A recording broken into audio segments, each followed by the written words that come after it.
Face sequence indicator.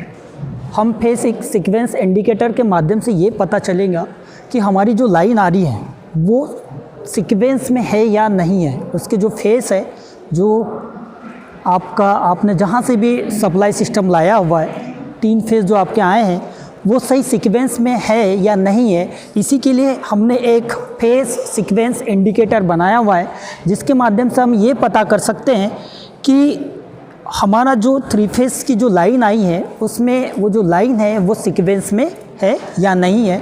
जैसे हम सभी को पता है कि हमारा जो फेस सीक्वेंस होता है वो R, Y और B के फेस सीक्वेंस में होता है, जो एक कलर कोडिंग के माध्यम से हम उसको शो करते हैं, जिसमें रेड कलर का वायर R पहले फेस के लिए और दूसरा जो आपका येलो कलर का वायर है वो दूसरे फेस के लिए, और जो तीसरा आपका ब्लू कलर का वायर है वो तीसरे फेस के लिए है। लेकिन जो आपने RY भी लिखा है उसका मतलब ये है कि हमारा जो सीक्वेंस है वो बिल्कुल भी सही है। अब हमने ये जो प्रैक्टिकल कर रहे हैं इसका मतलब जो उद्देश्य था वो किसके लिए है,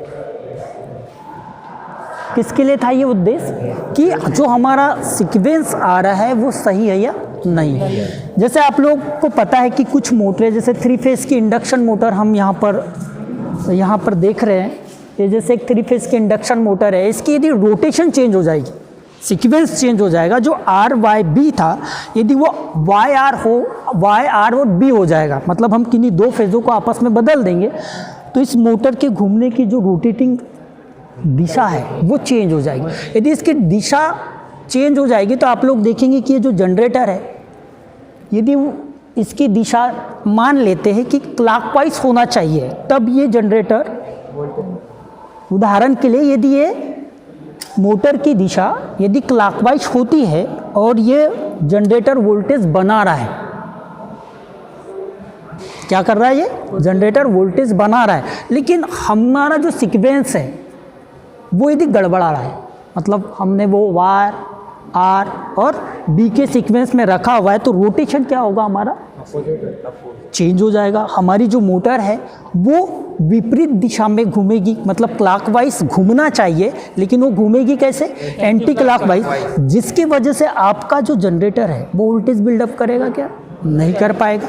इसलिए जब भी मोटर आपकी कैसी दिशा में घूमनी चाहिए, सही दिशा में घूमनी चाहिए। सही दिशा में घूमेगी तो जैसे मैंने बोला कि एक सबमर्सिबल मोटर यदि सही दिशा में घूमेगी तो नीचे से जो कुएं का पानी है या बोर का पानी है उसको ऊपर फेंकेगी।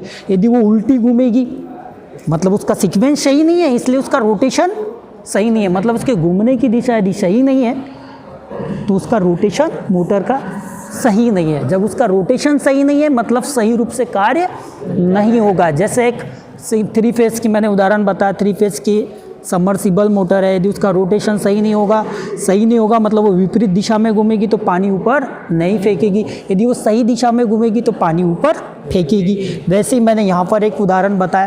तो इसी उद्देश्य को पूरा करने के लिए कि हमारा सीक्वेंस कैसा होना चाहिए, जो हमारे 3 फेस सप्लाई सिस्टम है जो आ रहा है उसमें जो हमारा सीक्वेंस है वो कैसा होना चाहिए, उसके लिए हमने ये आज का प्रैक्टिकल कर रहे हैं और यही हमारा उद्देश्य है। तो हम लोग इसमें देखते हैं, जैसे आप लोग देख रहे हैं कि हमने यहाँ पर एक सर्किट डायग्राम बनाया हुआ है, जिसमें एक देख सकते हैं कि मैंने एक पहला लैंप L1 यहाँ पर लिया हुआ है, दूसरा लैंप मैंने यहाँ पर L2 लिया हुआ है, और जो तीसरा आप लोग देख रहे हैं ये चोक है। इनको हमने तीनों को आपस में स्टार में कनेक्टेड किया हुआ है। इस लैंप का दूसरा सिरा, इस लैंप का दूसरा सिरा और इस चोक का दूसरा सिरा, इन जब भी हम तीनों को आपस में शॉर्ट कर दिया मतलब ये कनेक्शन, और बाकी सिरों पर हमने जो फेस दिया है, पहले सिरे पर R, दूसरे सिरे पर Y और तीसरे सिरे पर B, और जब इसको हम सप्लाई देंगे तो एक हमने यहाँ पर सेफ्टी डिवाइस भी यूज़ किया हुआ है। जैसे आप लोग अब यहाँ पर देखेंगे ये हमारा ICTP है, आयरन क्लेड डबल फोल्ड। इसके बाद हमने एक MCB लगाया हुआ है ट्रिपल फोल्ड, यहाँ पर हमने MCB लगाया हुआ है ट्रिपल फोल्ड की। फ़िलहाल तो वो 4 पोल की है, लेकिन हमको ट्रिपल पोल की ज़रूरत पड़ी, लेकिन हमने 4 पोल यूज़ कर लिया है। और इस तरीके से आप लोग देख सकते हैं, ये हमारा पहला लैंप L1, L2 और ये हमारा चोक है। और इनका जो संयोजन आप लोग देख रहे हैं यहाँ पर, इन सभी के सिरों को हमने आपस में शॉर्ट कर दिया था और बचे वाले सिरों में हमने यहाँ पर पहला फेस, यहाँ पर दूसरा फेस और इस तरीके से इसके चोक में हमने तीसरा फेस दे दिया है। अब हम इसको चेक करेंगे कि ये हमारा फेस सीक्वेंस इंडिकेटर सही रूप से काम कर रहा है या नहीं कर रहा है। देख लेते हैं कि इसका सीक्वेंस किस तरीके से है। जैसे एक बार आप लोग और एक दोबारा से डायग्राम में देख सकते हैं कि हम लोगों ने ये लैंप यदि हमारा ड्राफ हो रहा है तो ये सीक्वेंस YRB के फॉर्म में होगा, और ये लैंप यदि हमारा फुल्ली ग्लो हो रहा है तो ये RYB के सीक्वेंस में है। मतलब हम ये कह सकते हैं कि जो हमने सीक्वेंस उधर लगाया हुआ है वो हमारा RYB के फॉर्म में है। तो हम इसको रीस्टार्ट करते, चेक कर लेते। आप लोग देख सकते हैं कि हमारा ये वाला लैंप फुल्ली ग्लो हो रहा है और ये वाला लैंप हमारा कम ग्लो हो रहा है। मतलब ये जो सीक्वेंस है अभी वो RYB के सीक्वेंस में है। पुनः सीक्वेंस को बदलना चाहते हैं, यहाँ से हम लोग बदल रहे हैं, तो आप कोई एक बदल दीजिए वहाँ से सीक्वेंस। आप देख रहे हैं कि हमने यहाँ पर किन्हीं दो फेज़ों को आपस में बदल दिया है, जिससे जो हमारा सीक्वेंस है अब वो थोड़ा चेंज हो गया है। तो आप लोगों ने देखा कि सीक्वेंस हमने बदल चुका है। अब ये जो सीक्वेंस है RYB ना होते हुए हमने इसको YRB रखा है। तो इस कंडीशन में पुनः आप लोग देख लीजिए कि जब वो RYB के सीक्वेंस में था तो हमारा जो ये लैंप था राइट हैंड साइड का वो फुल्ली ग्लो हो रहा था और लेफ्ट हैंड साइड का जो लैंप था वो डीम ग्लो हो रहा था।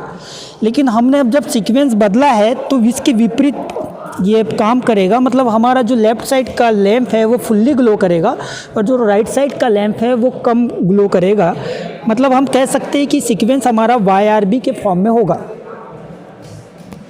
तो आप लोग देख रहे हैं कि हमारा जो अब लैंप है ये लेफ़्ट साइड का ज़्यादा ग्लो कर रहा है और ये लेफ़्ट साइड का राइट साइड का कम ग्लो कर रहा है। मतलब ये सीक्वेंस अब हमारा YRB है।